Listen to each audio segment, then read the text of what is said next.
Rádio Piauí.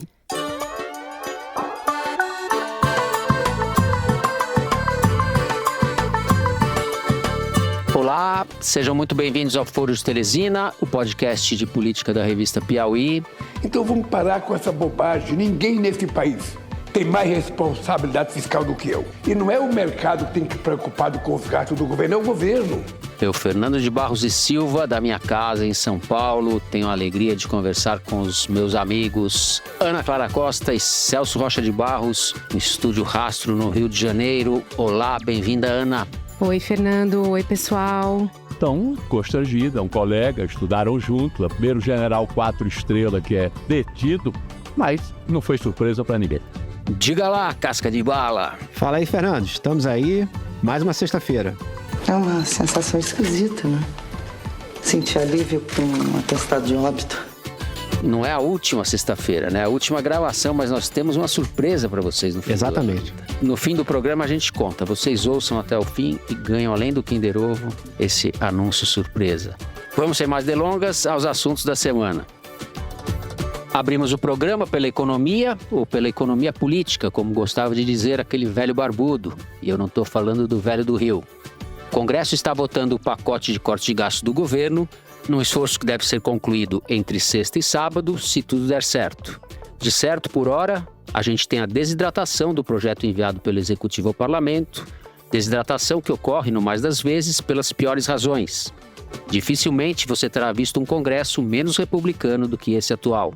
Entre outras coisas, a Câmara mexeu tanto que na prática derrubou a tentativa de limitar os supersalários de servidores públicos, aqueles que recebem além do teto. A votação do pacote, que é composto por um projeto de lei, um projeto de lei complementar e uma PEC, proposta de emenda à Constituição, ocorre em meio à alta do dólar, que chegou a bater em 6,3 nesta quinta, mas fechou em 6,12 depois de uma intervenção do Banco Central. A gente vai tratar disso tudo e tentar olhar também para a floresta, ou para o conjunto da obra. A economia brasileira não está à beira do abismo, como dá a entender a turma dos sapatênis. No segundo bloco, a prisão preventiva do general Braga Neto, ocorrida no último sábado, dia 14, pela Polícia Federal. O ministro Alexandre de Moraes, que autorizou a prisão, disse que o general teria tentado obter dados sigilosos da delação de Mauro Cid, que caracteriza a ação de obstrução da justiça ao impedir ou embaraçar as investigações em curso. Soubemos de quebra que Braga Neto teria obtido e entregado dinheiro para a operação que tinha como objetivo o assassinato de Lula, de Geraldo Alckmin e do próprio Alexandre de Moraes. Mauro Cid disse na sua última delação que o general repassou o dinheiro em uma sacola de vinho ao então Major Rafael de Oliveira, integrante dos chamados Kids Pretos, preso em fevereiro deste ano. O dinheiro teria sido obtido junto ao pessoal do agronegócio, entre aspas. Não é pouca coisa. O candidato a vice de Bolsonaro, ex-ministro da Defesa e da Casa Civil do governo anterior, está no centro das piores barbaridades da trama golpista. Ele é o primeiro general de 4 estrelas a ser preso no país. É um alento para a democracia, mas é só o começo do que precisa ser feito. No último bloco, a gente trata da iniciativa do ministro Flávio Dino para que o Supremo discuta se é possível ou não aplicar a lei da anistia a crimes que tiveram início na ditadura, mas cujos efeitos ainda se consumam no presente, os chamados crimes permanentes. O ministro disse que é o caso de se aplicar a essa questão a chamada repercussão geral, que é quando o STF, ao julgar um processo, define o entendimento para casos semelhantes em instâncias inferiores da Justiça. Dino é o relator de um caso que discute o crime de homicídio cometido por Lício Augusto Ribeiro Maciel e de ocultação de cadáver cometido por Sebastião Curió, ambos militares, crimes ocorridos durante a guerrilha do Araguaia entre 1973 e 1974. Curió morreu em 2022 e o processo busca a condenação de Lício Maciel. É isso, vem com a gente!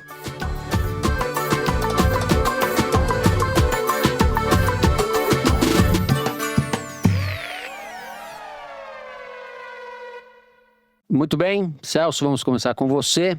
Enquanto gravamos, a votação do pacote de corte de gastos do governo está em votação no Congresso. Já se pode afirmar a essa altura, sem sombra de dúvidas, que o pacote está sendo desidratado. Nós vamos especificar um pouco como e por quê.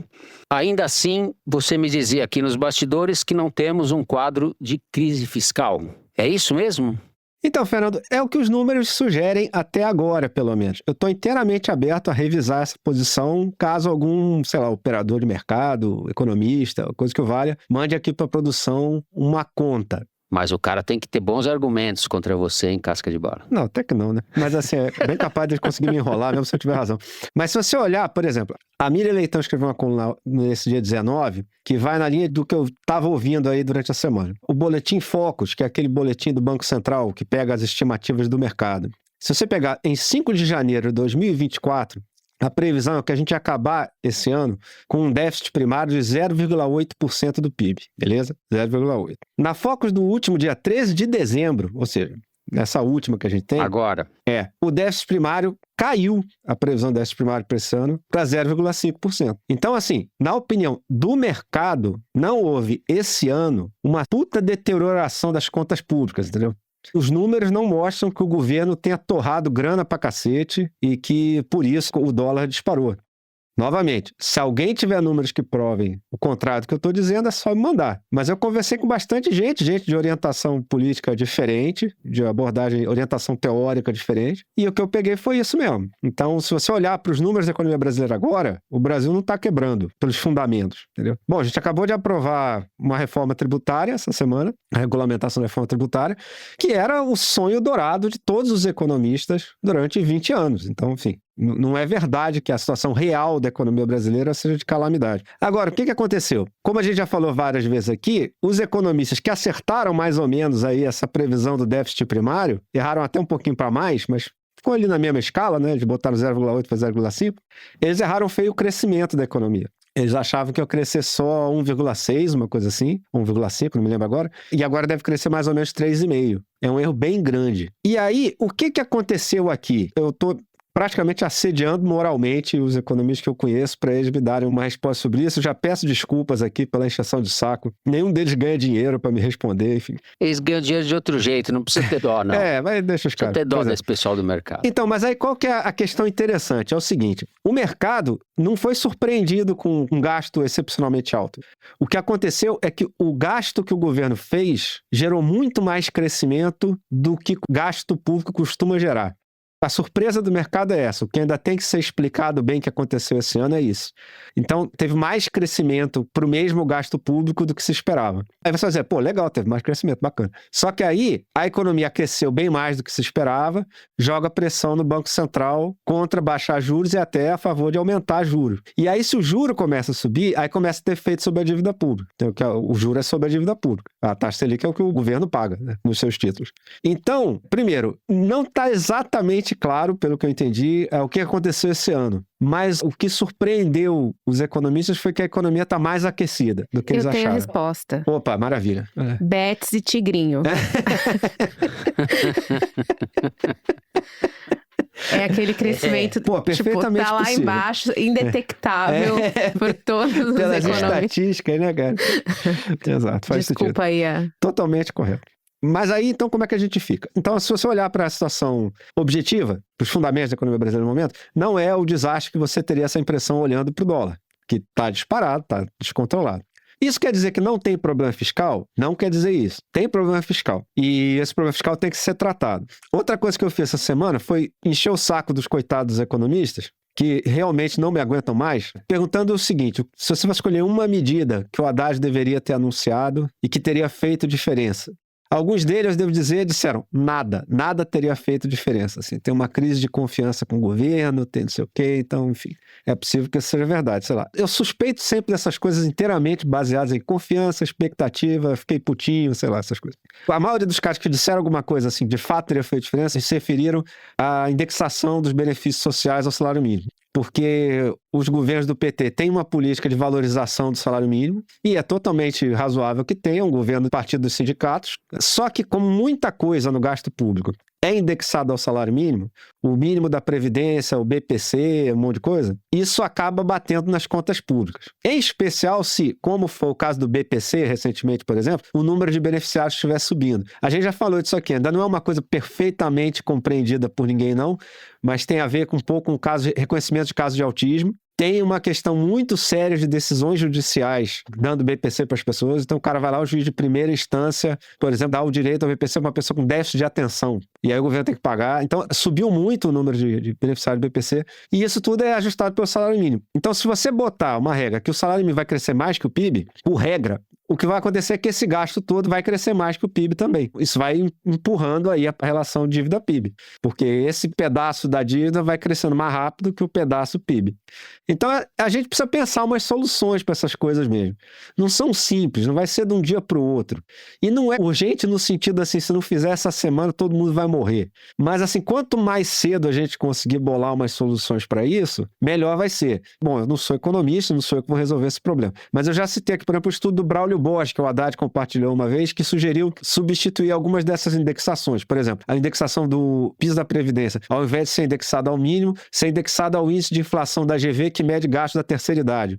Assim, que é um índice maior do que o índice de inflação normal, mas, em geral, o mínimo sobe mais que isso. Então, alguns ajustes a gente vai ter que fazer nessas coisas mesmo, entendeu? Isso tem a ver também com mudança demográfica, tem um monte de razões, assim, de longo prazo que estão empurrando isso. Se você pegar, por exemplo, o Marcelo Medeiros, que é o cara mais fera que tem, o grande especialista de desigualdade no Brasil, ele deu uma entrevista para a BBC Brasil, em que ele critica um monte de medidas de ajuste, mas ele acha que vai ter uma outra reforma da Previdência em pouco tempo. Porque esse gasto está difícil de sustentar mesmo. E isso tem a ver com o envelhecimento da população, essas coisas todas. Então, assim, tem um problema fiscal. Isso aí não é alarmismo do mercado, não é conspiração da Faria Lima, nem nada. Agora, esse problema é um troço que justifica que nesse momento o dólar esteja 6 e tanto? Não, não é. O que me leva a um outro ponto. Eu cada vez estou mais convencido que uma parte grande do problema é aquilo que a gente falou 2 programas atrás, baseado na conversa que eu tive com o Manuel Pires, um economista muito fera, sobre como a proposta de reforma do imposto de renda impacta o rendimento das aplicações financeiras. A gente vai vendo aos poucos que grande parte dessas aplicações são subsidiadas pelo governo, porque se dividendo não paga imposto, basicamente é dinheiro público incentivando o mercado de ações. Que pode até fazer sentido você querer fazer isso. Se você quiser fazer, você acha que eu quero incentivar o mercado de capitais, beleza? Pode ser que você queira fazer, mas basicamente você está dando dinheiro público para fazer isso. Se a letra de crédito do agronegócio, que é onde eu aplico dinheiro, por exemplo, não paga imposto de renda, basicamente tem dinheiro público me subsidiando e subsidiando o agronegócio, para onde vai essa grana. O que a gente está vendo agora tinha muito mais dinheiro público incentivando o mercado financeiro do que a gente imaginava. E se você botar aquele mínimo de tributação que o Haddad quer botar para rendas altas, alguma tributação vai cair em cima dessas aplicações. E isso, de fato, reorganiza lá o mercado financeiro pelo mecanismo de mercado normal. Assim, os caras têm uns produtos lá que passam a valer menos, as pessoas, em vez de botar nesse produto, vai passar para o outro, o dólar está subindo internacionalmente, então o dólar pode ser uma boa. Então começa aí esse jogo todo que é difícil de prever, mas gera uma incerteza de mercado que é real. Assim, não é só esse negócio de expectativa de tô doidão, sei lá. Agora, se isso estiver certo, eu devo dizer uma coisa, eu estava errado quando eu disse que foi uma boa ideia divulgar a reforma do imposto de renda junto com o ajuste fiscal. E o Lula errou de defender fazer isso na hora. Não porque a reforma do imposto de renda esteja errada, ela está certa e ela provavelmente é moderada demais, até na entrevista do Marcelo Medeiros, quem tiver curiosidade pode ver o que ele acha sobre isso. Não porque a reforma do imposto de renda vai desequilibrar as contas públicas, não vai. Aliás, queria dar um alerta ao pessoal da The Economist, que fez uma matéria sobre o Brasil essa semana, dizendo que essa confusão toda é porque o Haddad anunciou as medidas junto com a isenção fiscal e a The Economist não informa seus leitores que o Haddad também anunciou um aumento de impostos sobre os ricos que compensa esse gasto, e também não foi por isso. Mas o motivo pelo qual provavelmente foi um erro fazer isso é porque essa medida tinha esse efeito sobre os ativos financeiros que eu não sabia que ia ter, e aparentemente o Lula calculou errado, o Rui Costa, a Gleice, sei lá, quem entrou do núcleo político aí nessa, erraram mesmo. E eu, inclusive, provavelmente errei também. Crítica e autocrítica aqui. Exato. Né? Aquele programa antigo da Gazeta Mercantil, da finada Gazeta Mercantil. Só queria esclarecer uma coisa, eu continuo sendo a favor da reforma do imposto de renda, eu continuo sendo a favor exatamente porque tributa essas aplicações financeiras todas onde os ricos guardam seu dinheiro. O que claramente parece ter sido um erro foi anunciar isso junto com as medidas de ajuste fiscal. Colocando a sua fortuna em jogo, Isso em risco aí. Exatamente. Ana Clara, você andou falando aí não só da Faria Lima, mas do Congresso também, né? Mais da Faria Lima mesmo. Mas então vai. Tudo a mesma coisa. Mesma coisa, é. Falou com os patrões, é isso? Os patrões. Bom, antes de começar nesse ponto, eu queria só, pegando um pouco o gancho do que o Celso falou sobre a crise fiscal, sobre o fato de a gente não estar em crise fiscal, eu queria passear um pouco pelos números da relação dívida-PIB, que é o que o mercado olha, que é o que o governo olha para medir a saúde da política fiscal. E só para a gente ter um contexto, se você pegar governo Dilma, o segundo governo Dilma, quando a situação já não estava boa, a credibilidade da política econômica da Dilma junto ao mercado era muito baixa e a relação dívida-PIB era 57%. Quando Temer assume, a relação dívida-PIB vai para mais de 70%. Aí eles dão várias desculpas, né? Eu não sou economista, gente, então assim, pode ter outros fatores que o mercado estivesse olhando naquele momento que não a dívida-PIB. Porém, o que é fato? A dívida-PIB sobe com Temer. Há várias desculpas ali. O PIB cai, né? Exato. Tem 2 anos seguidos de queda de 4. Recessão, que começa a cair na Dilma, inclusive. Começa a cair na Dilma. Então, assim, sobe para 70%, ou seja, a relação dívida-PIB maior que no governo Dilma. Aí, eles criam teto de gastos e tudo mais, né? Todo mundo aplaude ali. Quando o governo Bolsonaro começa, a relação dívida-PIB tá 75 já. Enfim, chegou a 75. Durante o governo Bolsonaro, chegou a 87,7% por causa da pandemia, pela quantidade de pacote que o Congresso aprovou para os gastos na pandemia, né? Que foi, na verdade, o número maior desde o Plano Real. 87,7% foi no governo Bolsonaro. O mercado, obviamente, não estava feliz com esse dado naquela época, mas não tinha crise de confiança para o governo Bolsonaro naquela época. Porque o Paulo Guedes ficava dizendo, não, mas vai melhorar, vou cortar um tri Vou privatizar a Petrobras. Um tri em privatização, um tri em reforma da Previdência, um tri em venda de imóveis da União. Exato.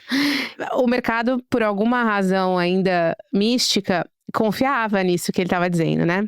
E aí, por uma razão que o próprio Braulio Borges, que você citou, escreveu sobre, depois que passa a pandemia, eles conseguem reduzir a relação dívida-PIB para 71 e pouco, quase 72, ou seja, cai bastante. Mas, segundo o estudo do Braulio Borges, tem mais a ver com a inflação do que com um ajuste fiscal que não foi feito no governo Bolsonaro. E aí, hoje, está em 78. Então, assim, o governo Lula pega em 71,7, hoje está em 78,6. E o problema é que a perspectiva para o futuro está subindo. Só para dizer, não é uma crise fiscal, mas a gente está num patamar de dívida PIB muito alto para um período que não é de crise, para um período de economia crescendo, emprego, mercado de trabalho aquecido. A gente está vendo um momento especial, assim, nesse aspecto, né? Não tem uma crise bancária como teve em 2008, não teve crise do euro em 2011, não teve pandemia. Claro que você tem o Trump, que é pra gente um problema, se a gente for olhar o câmbio. Toda a política econômica dele é desfavorável para o nosso câmbio. Mas, exceto isso, você tem o país equilibrado. Então, o que o mercado está penalizando também, nesse aspecto do câmbio, é o fato de você estar num momento que as coisas poderiam estar mais, digamos, controladas ali no fiscal e não estão. O governo não reconhecer que não estão também é um problema, segundo o que eles dizem. E aí, voltando aí para essas minhas conversas com o mercado, a situação é tão caótica que já não se vê mais uma possibilidade de volta do câmbio, nem se o governo anunciar um novo pacote fiscal, o que não deve acontecer tão cedo. Talvez não aconteça em nenhum momento. Então, não existe mais a perspectiva de um câmbio se reacomodando para o patamar que estava há um mês e meio. Não importa o que o governo faça. Nesse momento, o jogo virou ali na Faria Lima, as posições dos fundos mudaram e eles estão apostando na alta dos juros e na alta da moeda. Inclusive, tem gente trabalhando com perspectiva de dólar a R$7 nesse momento. E tem uma coisa que eles estavam explicando também, que a própria divulgação desse pacote no finalzinho de novembro, ou seja, às vésperas do recesso parlamentar, em que inclusive o Congresso está discutindo orçamento e tudo mais, foi um fator que complicou ainda mais a situação, porque você tem PEC e você tem projeto de lei para aprovar, para viabilizar o pacote. E PEC demora. Claro que quando o Congresso quer, ele aprova em 2 dias, né? Mas assim, considerando que o próprio pacote envolvia tirar recursos, tirar a emenda do Congresso, não dava para esperar, seria ingênuo esperar que você entregaria esse pacote no dia 28, 29 de novembro, 30 de novembro, e o Arthur Lira receberia o pacote ali, beleza, tudo certo, vamos aprovar aqui, entendeu? Não dava pra esperar isso. Então, assim, você ter entregue esse pacote com prazo tão curto, você já estava contratando a desidratação dele, já veio contratada. Então, foi uma outra coisa que o mercado achou que o governo poderia ter feito diferente, como o governo fez no início com o arcabouço fiscal. Quando o Haddad desenha o arcabouço fiscal, ele fica em São Paulo, enfim, um tempão conversando com os bancos, conversando com economistas, etc., explicando o arcabouço. O relator do projeto do arcabouço no Congresso, que era o Cláudio Cajado, fez também uma peregrinação ali pela Faria Lima para explicar, porque eles amavam o teto de gasto do Temer, né? Então, assim, a partir do momento que o Lula fala acabou o teto de gasto, beleza, o que você tem para mim, então? Teve um movimento de pactuação que não aconteceu com o pacote. O pacote foi desenhado dentro da Fazenda, apresentado para o Congresso na véspera do fim do ano, sendo que o mercado já estava esperando que algo fosse anunciado há meses. Então, tem uma questão de timing que também foi meio atropelada. E essa é uma crítica que eu ouvi também. E aí só piorou ainda mais quando o Haddad disse na quarta-feira que o que estava acontecendo com o dólar era um ataque especulativo. No domingo, no Fantástico, quando o Lula teve alta, ele disse que o mercado não tinha que olhar para o gasto do governo, que isso não era problema do mercado, que o gasto do governo era problema do governo, que também não ajudou. E não faz o menor sentido. É aquilo que a gente já falou 1000 vezes aqui. O que o mercado acha do gasto do governo impacta no dólar, impacta nos juros, impacta na economia real, né? Então, não dá para dizer isso, mas ele disse. E tem uma questão também ligada ao dinheiro internacional. Porque quando o real se desvaloriza tanto, o investidor estrangeiro pode achar o Brasil super atrativo, porque os ativos estão baratos. Bem ou mal, o país tem fundamentos econômicos sólidos, é uma democracia, então você pode pensar, bom, agora eu vou entrar pesado no Brasil. Só que não, porque o investidor estrangeiro, em tese, ele olha primeiro o comportamento do mercado local para armar as posições dele. O comportamento do mercado local é esse que está sendo agora. Então, assim, eles preferem não se arriscar. Se o mercado local tá tão pé da vida, então é melhor a gente não entrar nessa. E essa entrada de dólares do investidor estrangeiro podia, inclusive, ajudar a equalizar um pouco a situação do dólar, né? Porque a entrada de dólares valorizaria o real. Não está acontecendo. Queria, por último, dizer que é a primeira vez que o Lula está aprovando esse remédio da reação cambial. Porque houve uma crise de confiança via câmbio em 2002, mas ele não era presidente ainda, que foi durante a campanha dele, quando o dólar subia cada vez que uma pesquisa mostrava ele na frente na eleição. E, inclusive, dessa preocupação veio a tal da carta ao povo brasileiro. A segunda crise de confiança foi no governo Dilma, que o Lula não viveu, e depois no governo Temer, na época do Joesley, lá todo aquele negócio, o Joesley Day, que a bolsa despencou, o dólar subiu e tal. E o Lula nunca tinha vivido isso, porque nos governos anteriores a relação com o mercado era boa, não era como era do Paulo Guedes, mas era uma relação que fazia sentido. Deu uma estremecida quando na crise de 2008, o Lula falou que era uma marolinha e quis fazer uma política de expansão fiscal num momento que o mercado achava que não tinha que ser. No fim, o Lula estava certo. O Brasil cresceu. Não em 2008, mas depois a economia se recuperou mais rápido. A crítica ortodoxa que se faz a isso é que durou muito tempo, né? Que foi certa a política, tal política anticíclica, mas que ela durou mais do que devia durar, né?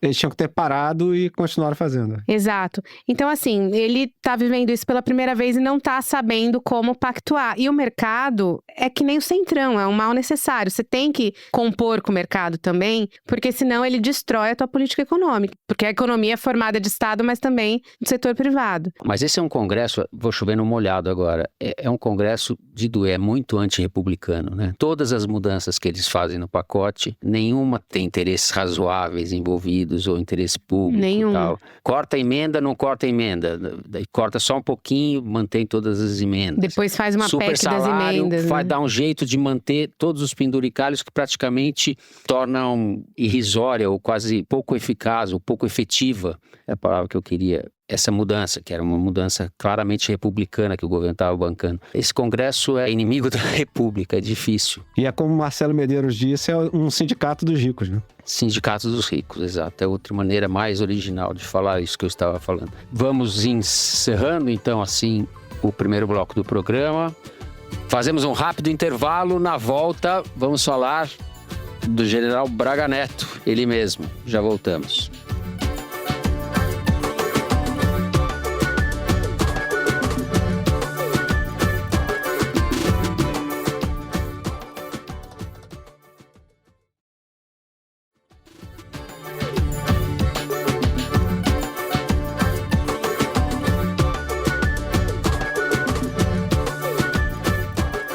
Muito bem, estamos de volta. Ana Clara, vamos começar com você. Você conversou com bastante gente a respeito da prisão do Braga Neto. Tá cheio de novidades esse caso, ele trocou de advogado, inclusive, agora pôs o famoso criminalista José Luiz Oliveira Lima, o Juca, que defendeu o sujeito da Caixa do Bolsonaro, defendeu o Zé Dirceu, defendeu o empreiteiro da OAS, o Léo Pinheiro. Esses caras roubam e passam uma parte significativa que roubaram para não ser preso ou para sair da prisão.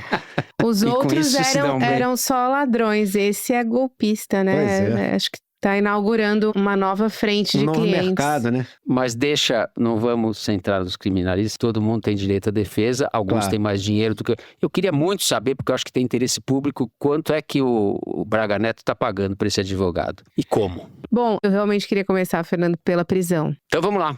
Quando aquela operação da PF que prendeu o general Mário Fernandes aconteceu, eu fiquei super intrigada, porque havia digitais do Braga Neto em tudo. Na reunião que teve na casa dele para discutir o punhal verde e amarelo, que era o plano de assassinato, os documentos do golpe que acharam na sala dele, na sede do PL, as mensagens que ele trocou com alguns investigados, que até já tinham saído há bastante tempo e tal. Tinha tudo isso e ele não foi alvo daquela operação. E tem uma coisa que me intrigava também, que era, não havia mensagens do Braga Neto. As mensagens do Braga Neto que havia no inquérito eram mensagens enviadas por ele a pessoas que tiveram celular apreendido. Mas as mensagens dele nunca apareciam. Era uma outra coisa que me intrigava. E na época eu cheguei até a conversar com alguns investigadores que disseram que, do mesmo jeito que o Bolsonaro conseguiu apagar boa parte do que tinha nos celulares dele, e isso não foi recuperado, o Braga Neto também conseguiu.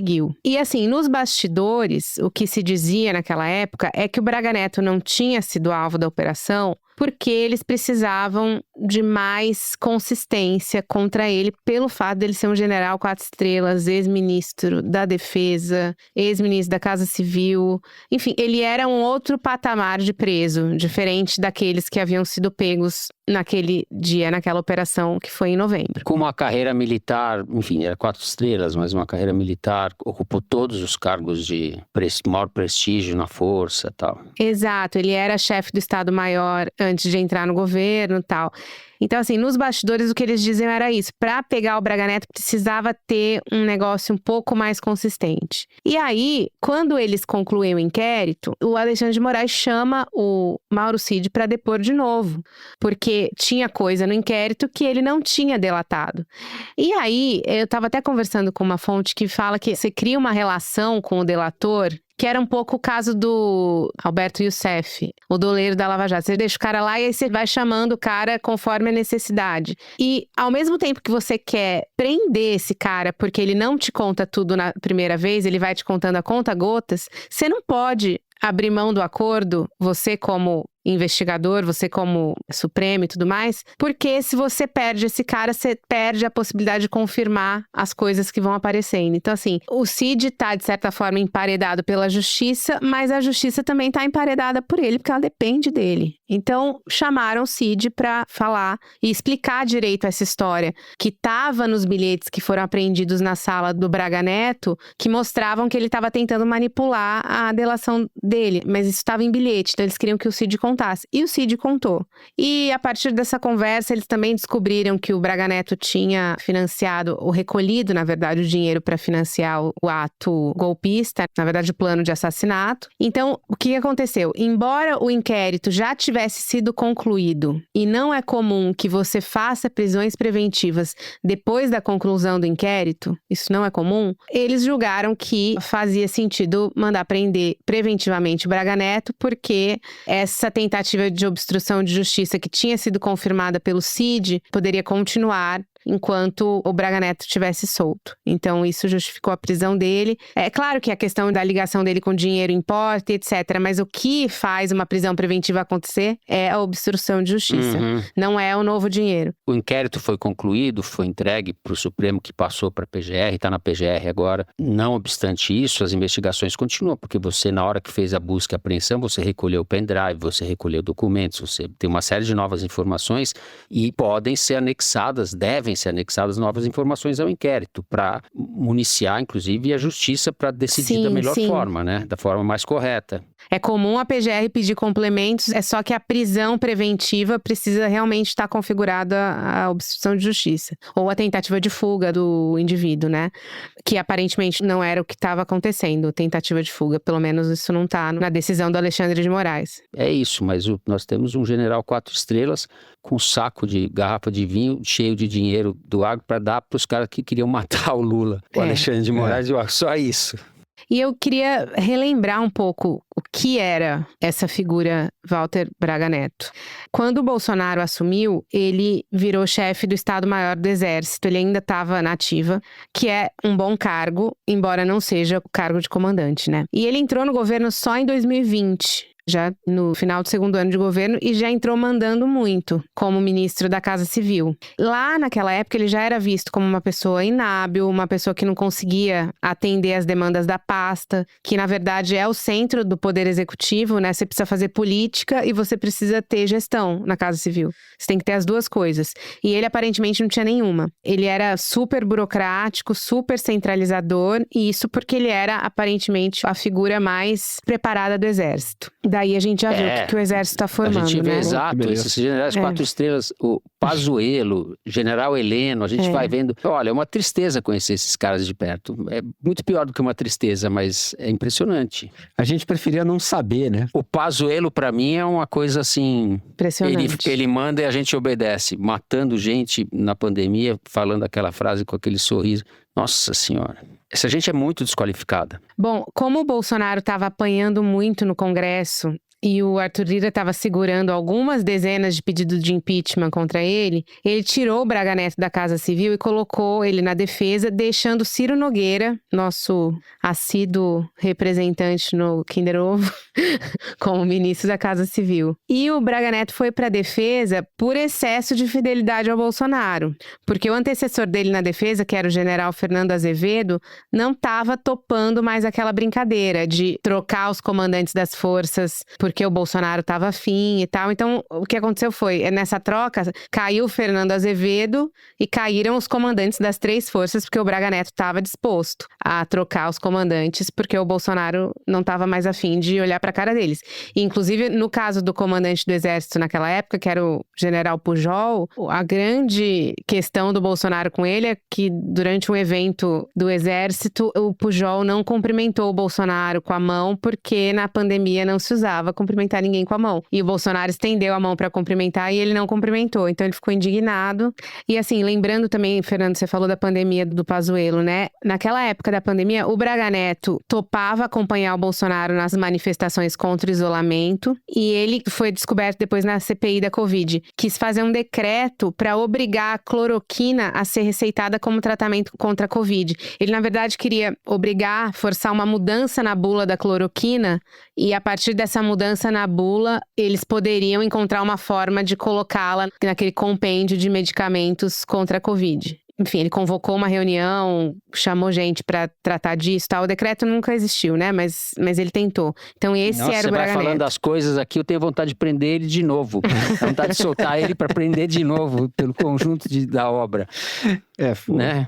E agora, o Braga Neto virou vice do Bolsonaro justamente por excesso de golpismo. Porque todo mundo do entorno dele queria uma mulher. Exatamente. Como a Tereza Cristina, por exemplo. Justamente para tentar melhorar o desempenho do Bolsonaro entre as mulheres, que era muito ruim. Mas o Bolsonaro, na verdade, ele queria um dispositivo anti-impeachment, que foi um pouco a mesma estratégia de chamar o Mourão em 2018, né? Vocês não vão me derrubar para colocar um general na presidência. E ele não agregava um voto, né, Ana? Mas ele era o cara do plano B. Ele estava lá porque ele era o cara do plano B. Isso está cada vez mais evidente. Exato. Só que a diferença do Mourão em 2018 para o Braga Neto, além da questão do golpe, é que o Bolsonaro também, enfim, rompeu com o Mourão, né, achando que ele tinha se rendido ao sistema, enquanto o Braga Neto era absolutamente leal até aquele momento ao Bolsonaro. E por último, o Braga Neto, quando a gente falou, né, essa questão da grana, de quem vai pagar o advogado, ele é um cara que sempre se preocupou muito com dinheiro. Durante o governo Bolsonaro, a AGU deu um parecer permitindo que os militares acumulassem salário acima do teto constitucional. Isso, na verdade, atingia 3 generais, entendeu? Porque o que acontecia? Eles ganhavam o soldo lá como general da reserva e como ministro. ou como secretário executivo, não sei, dependendo do cargo que ocupava. E somando os 2 salários, acabava ultrapassando o teto constitucional. E eles conseguiram, no governo Bolsonaro, assim, começou no governo Temer, mas se concretizou no governo Bolsonaro, a furar o teto. Então, uma portaria da AGU, que o Ministério da Fazenda, inclusive, o Paulo Guedes era contra, fez parecer contra, etc., mas não adiantou nada e o negócio passou a valer. Então, eles passaram a ganhar os 2 salários juntos mesmo que ultrapassasse o teto. E o Braga Neto foi um dos grandes patronos dessa articulação. Outra coisa, quando ele sai do governo, ele tem uma preocupação muito grande porque ele perde o salário dele como ministro, né? Ele tem que sair do governo para concorrer junto com o Bolsonaro, então ele perde o salário que ele tinha. E aí, o Valdemar Costa Neto fala num evento daquela esfera que, coitado do Braga Neto, eu tô vendo aqui a situação dele, que é muito difícil estar só com o salário de general, a gente tá vendo aqui no PL como é que a gente pode fazer para melhorar a situação dele. Ele falou isso publicamente para vários empresários. A gente precisa melhorar com o dinheiro do PL o salário dele, porque tá muito ruim e tal. Ele tá reclamando muito que não tá conseguindo viver com a aposentadoria dele de militar. Coitado. E com isso tudo eu reforço, já que o Braga Neto não estava nem conseguindo viver, como é que ele está pagando o advogado. Mas, a frase do Valdemar é: ele não tem um tostão. Opa! No Brasil, falar isso. E para falar para os empresários, Valdemar não dá ponto sem nó, né? Tava passando o chapéu. Claro. Celso, seu amigo Braga Neto. Então, Fernando, aqui eu tenho que fazer uma confissão. Essa prisão do Braga Neto e o indiciamento do Braga Neto me surpreendeu. Eu sempre achei perfeitamente possível que o Bolsonaro fosse em cana, mas eu não achei que iam ter coragem de ir atrás dos generais. Assim, eu achei que iam pegar ali um coronel golpista idiota que foi explícito demais no seu golpismo, pegava o Mauro Cid, uma coisa assim, mas eu sinceramente não acreditava que iam ter coragem de pegar os 4 estrelas. Já tinha o Mário Fernandes, né? Então, que já me surpreendeu, inclusive, o Mário Fernandes. Então, assim, é a primeira vez na história que o Brasil prende um general de 4 estrelas. Então, enfim, a gente tem que reconhecer quando as coisas dão certo também, né? Você vê que se a gente atravessar aí essa crise econômica e as coisas se estabilizarem, o país está mais ou menos andando em pelo menos algumas áreas, né, na direção correta. O som da porta da cela do Braga Neto batendo é o som das instituições funcionando, entendeu? Agora, eu queria aproveitar, depois que a Ana falou, que é basicamente tudo, eu queria me contrapor aqui a um negócio que eu já sei que a defesa do Bolsonaro vai tentar emplacar, que é a tese do golpe dentro do golpe, que é a ideia que o Bolsonaro vai dizer assim, não, eu sou só um otário, eu tava ali de bobeira, entendeu? E os caras estavam organizando esse golpe todo sem eu saber, e tanto que se eles conseguissem o golpe, eles não iam me botar na presidência, iam botar lá o general Heleno, iam botar o Braga Neto, iam botar alguma coisa. Com a sua característica lealdade, eu imagino que o Bolsonaro vai jogar essa pra cima do general. Mas a mudança de advogado do Braga Neto também aponta para saídas, para as defesas individualizadas. Agora é cada um por si. Concordo. Eu Agora acho. é cada um por si. Eu também concordo com você. Eles tentam ali fazer uma coisa comum para um não ferrar muito o outro, mas não vai dar. Não vai dar. Alguém vai ter que se ferrar mais que os outros aí. E eu não acho essa tese do golpe, como está formulada, plausível. Pelo seguinte, o argumento para o golpe era que a eleição foi roubada. O que eles iam usar na minuta do golpe como evidência que justificava uma intervenção das Forças Armadas é que o Alexandre de Moraes bagunçou a eleição toda e o Bolsonaro deveria ser o presidente da República, mas graças ao que o STF teria feito e graças à fraude de urnas e graças àquelas coisas todas que hoje a gente sabe que era mentira, o Bolsonaro teria perdido a eleição só por causa disso. Então, se essa vai ser a justificativa, não faz o menor sentido dizer assim, a gente vai dar um golpe porque não deixaram o Bolsonaro ganhar a eleição. Mas a gente também não vai dar a presidência pro Bolsonaro, não. Eu acho que isso não faz sentido. Isso, inclusive, não convenceria uma parte grande dos apoiadores do Bolsonaro, que era um público que o golpe precisava convencer. Certamente tem apoiador do Bolsonaro que apoia o Bolsonaro contingencialmente, que eles gostariam mesmo de ditadura militar. Esse pessoal ia topar qualquer golpe. Mas tinha um pedaço grande ali que era gente que gostava do Bolsonaro, que queria que ele fosse presidente da República.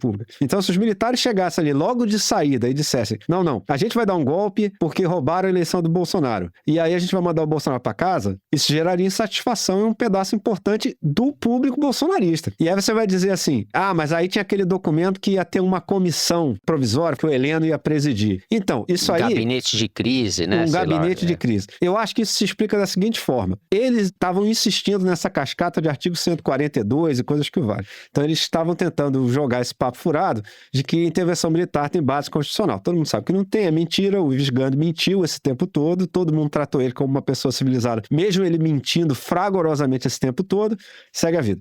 O Ives Gandhi não vai ser preso, certamente vai escapar disso, mas os fatos são esses. Agora, sempre teve uma questão nesse negócio de artigo 142, que era o seguinte: se você acredita que o artigo 142 autoriza uma intervenção militar, você não acha estranho que a Constituição não tenha explicado o que você deve fazer para ativar o artigo 142? O que acontece se você apertar o botãozinho 142? Porque a Constituição não faz qualquer referência a isso. É uma Constituição longa que fala sobre um monte de coisa. Na interpretação do Gandra, ela tem um dispositivo que autoriza golpe de Estado e não achou importante explicar como isso funcionaria.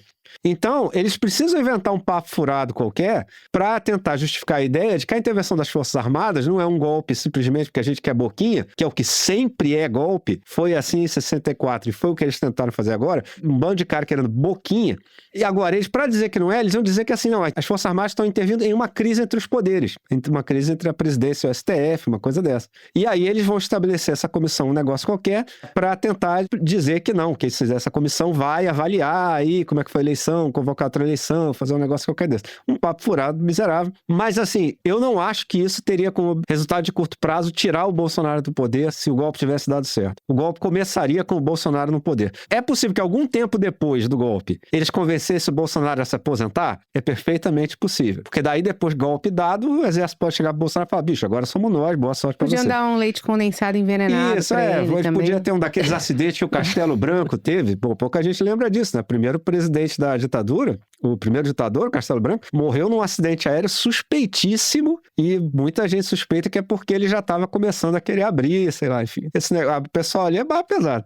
Agora, no curto prazo, eu não vejo um cenário de golpe dentro do golpe em que o Bolsonaro não fosse presidente se o golpe tivesse dado certo, entendeu? Então, assim, eu acho que essa tese realmente tem muita dificuldade de prosperar, dados os termos que a gente viu na minuta do golpe. Tem uma questão de fundo também, muita gente, colegas nossos da imprensa, inclusive, tentando separar essas figuras, são 25 militares, né, salvo engano meu, indiciados, da instituição. A gente sabe, a gente já falou sobre isso aqui, a Ana fez uma ótima exposição alguns programas atrás sobre as ambiguidades do comandante do Exército, que foi contra esse passo rumo ao abismo, mas o comportamento dele sempre foi muito mais ambíguo ou matizado do que alguns colegas nossos fazem supor. É evidente que, para falar como o Bernardo Melo Franco, que a gente precisa olhar para o CNPJ também, não só para o CPF. As Forças Armadas precisam de uma profunda reformulação. Além da revisão do 142, que eu acho que deveria estar na pauta de qualquer governo progressista, mesmo que isso não tenha viabilidade no Congresso de hoje, a reforma da formação desses marmanjos precisa ser feita, isso precisa ser discutido, porque não é uma coisa pontual. Né? Não é 3 ou 4 malucos que queriam dar um golpe. É uma instituição que até hoje comemora o golpe de 64. Tentar esconder das maneiras mais variadas isso, mas até hoje os caras estão presos a esse imaginário, a essa formação. Então tem essa questão de fundo também que o Brasil precisa enfrentar. A gente está gravando aqui, eu estou vendo uma notícia no Globo de que o Múcio indica a Lula que quer deixar o governo e que o substituto precisa ser alguém impaciente. É provável que o Múcio já tenha declarado Múcio que se declarou amigo do Braga Neto, né? Ficou constrangido com a prisão e tal. Talvez ele já considerou a sua missão cumprida, né? Agora, ou está numa situação delicada. É uma oportunidade para o Lula fazer um gesto aí, né? Não digo que ele deva pôr eu de ministro da Defesa, mas podia pôr alguém menos pusilânime do que o Múcio. Bom, vocês arrasaram nesse bloco. A gente encerra o segundo bloco do programa por aqui. Vamos para um rápido intervalo. Na volta, vamos falar da intervenção do ministro Flávio Dino, reabrindo a questão da lei da anistia. Já voltamos.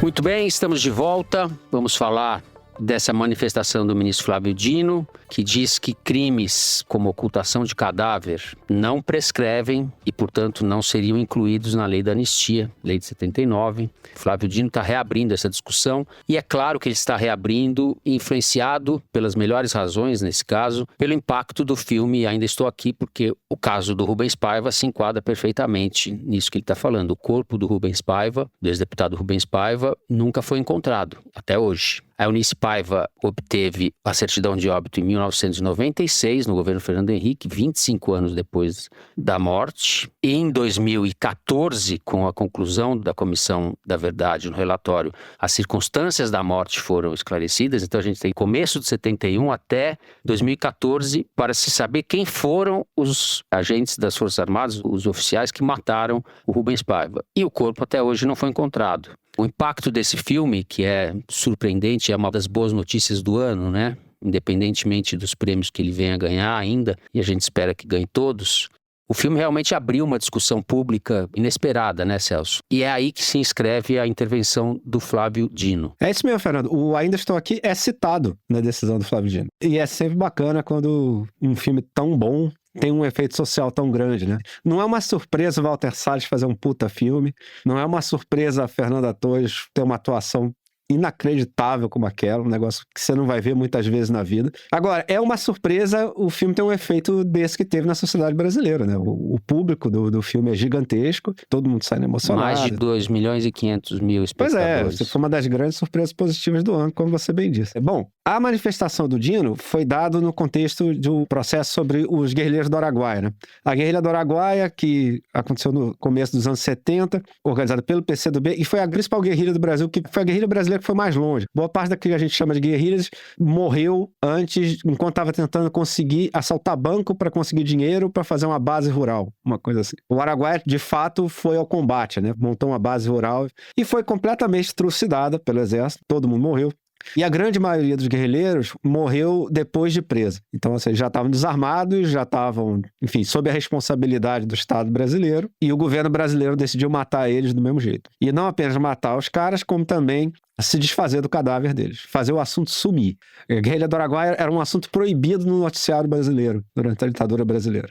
E o que o Flávio Dino argumentou aqui é o seguinte: a anistia, a lei da anistia, basicamente zerou o jogo para os crimes que tinham acontecido até a sua publicação. Só que o que o Flávio Dino está argumentando aqui, com toda razão, é que ocultação de cadáver é um crime que não se encerra logo depois que você ocultou o cadáver. Enquanto você sabe onde está ou sabe o que aconteceu com ele e não conta para ninguém, e deixa ele permanecer oculto, você continua cometendo o crime de ocultação de cadáver. Basicamente, você sequestrou o cadáver que pertencia a uma família, a família da vítima, e você largou ele no cativeiro e foi embora. Mas você continua cometendo esse crime enquanto você não informar para a família o que aconteceu. E aí o que o Flávio Dino está dizendo, bom, a lei da anistia não absolveu nada que aconteceu depois da sua promulgação. Então, se o crime continua sendo cometido até hoje, esse crime não está coberto. E ele tem razão, claramente. Inclusive, como a gente viu durante a Comissão Nacional da Verdade, quando começaram a investigar, apareceu um monte de gente contando histórias sobre como Rubens Paiva morreu, como outras pessoas morreram. Então, enfim, essas informações existiram esse tempo todo.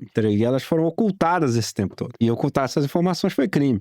Então, enfim, o Flávio Dino tem toda a razão na sua decisão. O assunto todo é uma tragédia, né? A morte de todas essas pessoas por seus posicionamentos políticos. A morte de pessoas sob responsabilidade do Estado brasileiro, né? Quando já estavam desarmados. É uma boa notícia que o filme, o Ainda Estou Aqui, tenha aberto essa discussão e tenha proporcionado a gente chegar, inclusive, a resultados práticos como esse. Lembrando que os grandes jornais brasileiros, ao longo de sua história, sempre foram contra a revisão da lei da anistia, né? Inclusive, no momento em que a Comissão da Verdade fez as suas 29 recomendações, uma delas era que fosse revista a lei da anistia, possibilitando o julgamento dos torturadores. Ninguém levou isso a sério, não deu em nada, porque naquele momento já tinha gente nas ruas pedindo a volta dos militares. O governo Lula, atualmente, também não está com muito empenho em relação a esse assunto, né? Ele reabilitou a Comissão de Mortos Desaparecidos, mas ela está funcionando com poucos recursos, sem visibilidade, sem investimento. Claramente não está entre as prioridades desse governo. Eu queria continuar falando da revisão da lei da anistia, especificamente sobre quando a OAB entrou com um pedido no Supremo há mais de uma década para rever alguns dispositivos dessa lei. O que a OAB sugeria naquela época? Que a anistia não se estendesse aos crimes comuns praticados por agentes públicos, como homicídio, desaparecimento, abuso de autoridade, lesões corporais e estupro. Então, assim, basicamente, o que eles pediam era que a lei da anistia não fosse estendida aos militares, porque era disso que eles eram acusados. Aos torturadores, é. Exato. E aí, eu acho que foi esse momento, essa discussão no Supremo sobre a revisão da lei da anistia, é um emblema do que a gente vive hoje de uma certa forma. O relator dessa ação, naquela época, era o ministro Eros Grau, que foi preso e torturado na ditadura. No início da ação, quando a OAB apresentou a ação, o Eros Grau, eu conversei com advogados que trabalharam no caso naquela época, ele dava indícios de ser favorável a essa revisão. Mas isso foi mudando com o tempo, por algumas razões. Primeiro, o Nelson Jobim foi ministro do Supremo e ministro da Defesa do Lula e que tinha uma proximidade relativa com os militares, atuou muito nesse caso para dissuadir o Eros Grau de defender essa ideia. O próprio governo Lula, a AGU do governo Lula, do segundo mandato do Lula, que era, na verdade, chefiada pelo Dias Toffoli, emitiu um parecer também contrariando essa revisão. O que ele defendia nesse parecer, o Toffoli, era que a ação fosse arquivada sem análise de mérito, porque ele achava que não havia controvérsia jurídica na lei da anistia. Então, isso significa que o próprio governo Lula não queria a revisão, né? Concorda? Se a AGU, o Toffoli e tal. E aí, o que aconteceu foi que só 2 ministros votaram favoráveis a essa revisão, entre todos, que foi o ministro Carlos Aires Brito e o ministro Ricardo Lewandowski, que hoje é ministro da Justiça. Todo o resto do Supremo, incluindo Gilmar Mendes, Carmen Lúcia, todo mundo votou para que não houvesse essa revisão. E na época, a imprensa também não levantou muito a bola dessa discussão. As reportagens da época, etc., era meio que não dando a importância que a discussão talvez devesse ter. E aí eu queria destacar, para concluir, algumas coisas que o ministro César Peluso, que era o presidente do Supremo naquela época, escreveu na decisão dele, que ele vota junto com o relator, ou seja, para que nada fosse revisto. Ele fala: se é verdade que cada povo resolve os seus problemas históricos de acordo com a sua cultura, com seus sentimentos, com a sua índole e também com a sua história, o Brasil fez uma opção pelo caminho da concórdia. Uma sociedade que queira lutar contra os seus inimigos com as mesmas armas, com os mesmos instrumentos, com os mesmos sentimentos, está condenada a um fracasso histórico. Que vergonha, do César Peluso. Esse era o argumento do César Peluso. É uma vergonha, e esse argumento está nos editoriais dos jornais, está na... E ele questiona a OAB, inclusive no voto dele, falando que é absurdo a OAB pedir essa revisão agora não, né, em 2010, que foi quando isso foi discutido no Supremo, e ele, inclusive, chama a atenção da OAB, dizendo que foi a própria OAB que participou da elaboração da lei da anistia na época, e que ela tentar revisar naquele momento era um contrassenso. Então, assim, esse era o estado de coisas em 2010. Não era só a imprensa que era contra esse assunto, era o Supremo e era o próprio governo. Eu não sou muito otimista em relação ao desfecho desse assunto, mas o fato de que a discussão esteja na mesa, esteja sendo travada, já é positivo, né? Eu queria só lembrar que essa DPF que foi julgada lá atrás, existe um recurso que foi apresentado pela OAB e que está tramitando no Supremo. Ou seja, esse recurso pode ser retomado também, se em algum momento houver vontade da Corte de rediscutir esse assunto. O que daí nos remete à famosa frase do Keynes, né? No médio prazo ou no longo prazo estaremos todos mortos, né? Quando isso for... no longo prazo, Celso, ou no médio prazo? No longo prazo. No longo prazo. No longo prazo estaremos todos mortos. Talvez no médio também, né? Sei lá, se der. Depende de cada um. Muito bem, encerramos o terceiro bloco do programa. Assim, temos um rápido intervalo. Na sequência, Kinder Ovo. Já voltamos.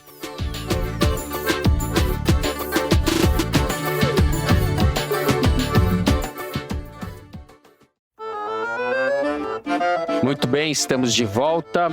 Mari, é o penúltimo Kinder Ovo do ano, né? Vamos lá. Vamos ver o que você nos reservou, Mariana. Pode soltar.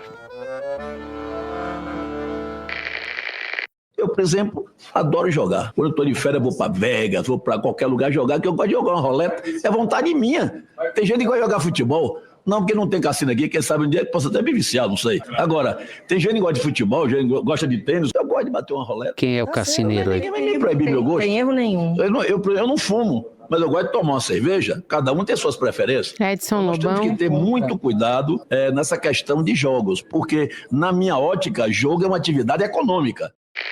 Quem é a roleta?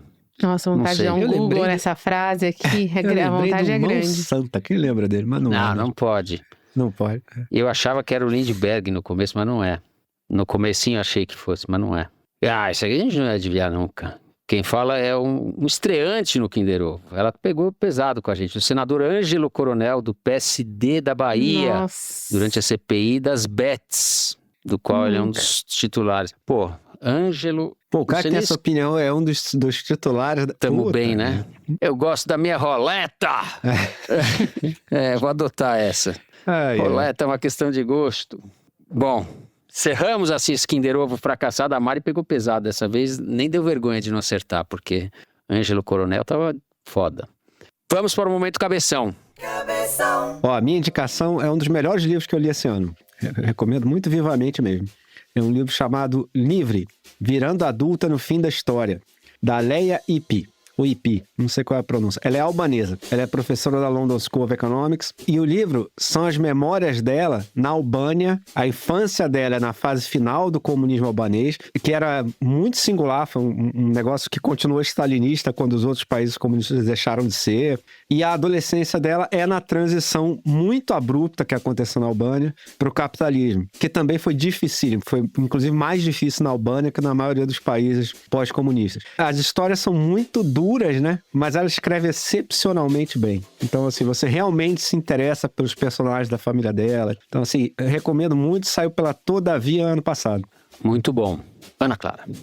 A minha indicação é o livro De Onde Eles Vêm, do Jefferson Tenório, que foi lançado agora no segundo semestre pela Companhia das Letras e que conta a história de um jovem negro que entra na universidade por meio das cotas e, na verdade, é a história dele se adaptando a essa vida universitária, onde ele tem muitas dificuldades, até assim, chegar na universidade, enfim, milhares de dificuldades que a maior parte dos seus colegas que vieram do ensino privado não tem, e como é difícil e como é muito fácil desistir, como ele tem que se tornar um leitor a partir daquele momento, porque nem isso ele era. Eu achei muito interessante a gente ver, por meio desse relato do Jefferson Tenório, desse romance, é muito mais profundo do que apenas existir a oportunidade, né? Você precisa ter condições para que essa oportunidade realmente se torne uma oportunidade para aquela pessoa. Existir a vaga é o início, né? Tem um trabalho a ser feito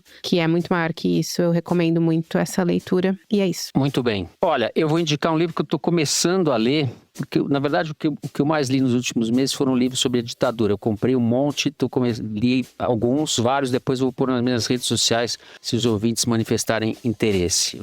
Mas eu quero indicar o livro da Bia Bracher, que saiu pela editora 34. É um romance, chama Guerra, é o primeiro volume de uma trilogia, é sobre a Guerra do Paraguai, que ocorreu entre 1864 e 1870. Esse primeiro volume trata dos 2 primeiros anos da guerra. Característica desse livro, é um livro muito esquisito, grande. Ela recolheu relatos de personagens que participaram da guerra, cartas, livros, memórias, documentos, etc. E montou. O livro é uma montagem de relatos e ela organiza de uma maneira que vai seguindo a ordem cronológica. Você tem várias vozes falando sobre a Guerra do Paraguai. É uma puta de uma confusão. Dá uma sensação de anomia, de falta de sentido e ao mesmo tempo de detalhes. É muito rico. Eu estou num terço desse primeiro volume. É uma obra bastante ousada formalmente também. Acho que o interesse do livro está também aí. É isso? Encerramos então esse momento cabeção. Vamos direto para o Correio Elegante. O melhor momento do programa. Sou eu que vou começar. Vou começar aqui o Correio Elegante, então, lendo um e-mail da Margarida Conceição. Escrevo diretamente das margens do rio Tocantins, na cidade de Imperatriz do Maranhão. Depois de ferrenhos obstáculos acadêmicos, do calor, da fumaça nos matando na Amazônia Oriental e de dores íntimas nos últimos 2 anos, defendo essa semana minha dissertação de mestrado em Sociologia pela Federal do Maranhão. Uma pesquisa sobre as memórias e trajetórias dos habitantes de um bairro constituído às margens da construção da rodovia Belém-Brasília. E em muitos momentos dessa escrita, vocês foram as únicas companhias que me cercavam. Fielmente, nas sextas-feiras, me abraçava às suas vozes na sagacidade de entender e ruminar tudo aquilo que acontece em nosso país. Agradeço a companhia a essa pesquisadora que tantos admira e abraços para a bancada mais aguerrida no meu coração. Muito obrigado, Margarida. Espero que a sua tese seja um sucesso. Parabéns, Margarida, pela tese. Parabéns, Margarida. Quando for sair em livro, você manda pra gente. Isso aí. A Mari me mandou um recado conciso. No YouTube, a @BrunaPeixotoAF escreveu: contratar o Foro de Teresina para os meus 31 anos. Bolo, política, lágrimas e risadas. Pode ser um novo filão pra gente. Sensacional. A gente faz mágica. Pois é. O casal Giane de Faria e Marcelo Yugi é um dos que esbarraram com o Fernando por aí. Num sábado, vimos nosso muso, Fernando, escondido entre as alamedas da livraria da Martins Fontes, na Avenida Paulista, trepando em uma escadinha, quase caindo, na busca de um livro raro de literatura portuguesa na última prateleira de uma enorme estante. Mesmo sabendo dos riscos após noticiar o tombo do presidente, estava lá o Fernando se pendurando. Isso prova que esse tal ser humano é mesmo um ser irracional. Quando envolve o prazer da leitura, uma das maiores mentes do Brasil, olha só, não mede esforços e se arrisca incondicionalmente. Então agora, após tanto esforço, aguardamos mais ansiosos que nunca pelo momento cabeção. Um forte abraço e vida longa ao Foro. Aí... Caramba, Fernando, você jura? Me pegaram Tá fazendo Maria não Martins era Fontes, escondida. Eu tava comprando livros de história, ali era de teoria literária. Eu tava em cima da escada, quase pendurado no teto, lá em cima, de repente... Duas pessoas olham para cima, olham para baixo. Você é o Fernando? Eu na escada. Eu sou. Eles foram muito simpáticos. Marcelo e Giane, muito obrigado. Se eu caísse da escada, vocês iam certamente me aparar na queda. Por isso que eu não fiquei com medo.